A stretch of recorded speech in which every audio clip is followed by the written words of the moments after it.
Yung culture, yung social structure, kung ano yung suot nila, kung ano yung mga bahay dati, kung ano yung mga religion natin dati, lahat yon historically accurate. The beautiful story of Amaya that will take you through from day one until its end. Sa isang panahon, di ba, na mga lalaki yung naghahari, merong isang babae na sinasabi ng prophecy na nakatakdang maging leader. Amaya, siya ang natatanging babaeng bidang inyong abangan. Tinuring na isang prinsesa hanggang sa naging babaeng mandirigma. Gusto ko nga po yun eh, action. Mahilig po dun. 1, 2, 3, punch! Pareho tayo. May tayo sa Hilig ko aksyon. po talaga yun. At si Ate Marian pa. At si Ate Marian pa. Tama! Alam mo, dito natin makikita na tayong mga Pinoy ay likas na matapang.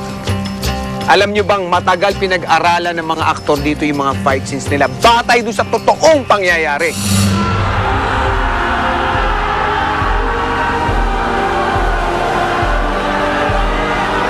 Hindi lamang paglaban ang kailangan matutunan ng bawat aktor na lumabas bilang mandirigma. Pinag-aaralan din nila ang kilos at galaw na naaangkop sa bawat miyembro ng tribo. Ang mga maaksyong eksena, kalkulado ang bawat galaw. Kailangan bawat taga pag-aaralan, hindi basta-basta taga. Para dito. Kasi nung araw, ganyan sila tumaga, talagang sigurado. Kailangan ko sa ulo kung sila. Kaya kailangan iniingatan namin yon. Yung character, pinanood ko uli yung Braveheart, yung Gladiator. So, karamihan ng mga films na may similarity dito sa kwento nito. Iba yung galaw ng mga warrior. Sa isang maling kilos, hindi lang daw maaaring madisgrasya ang artista. Malaking puna at batikos din daw ang maaaring ipukol sa kanila.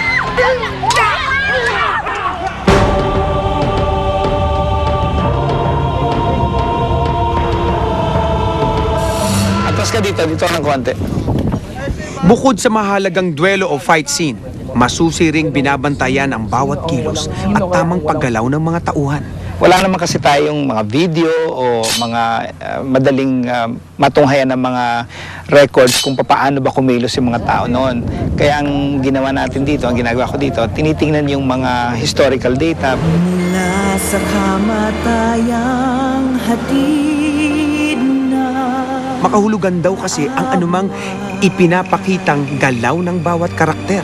Ang gusto nating maibigay sa manonood yung makatotohanan na pagsasalarawan ng buhay noong kasaysayan ng kwento ni Amaya. Higit sa mga salitang sinasabi ng mga tauhan sa anumang kwento, mas makapangyarihan ang bawat kilos na kanilang ipinakikita. Dahil ang simpleng galaw lang, maaari nang bigyan ng 1,001 kahulugan.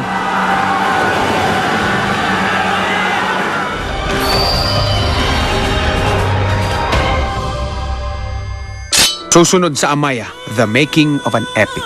Ang isa pang kaibahan ng epic seryeng Amaya, may pagkakataon na ang paraan nila ng pag-uusap o paglalabas ng saloobin ay pagkanta.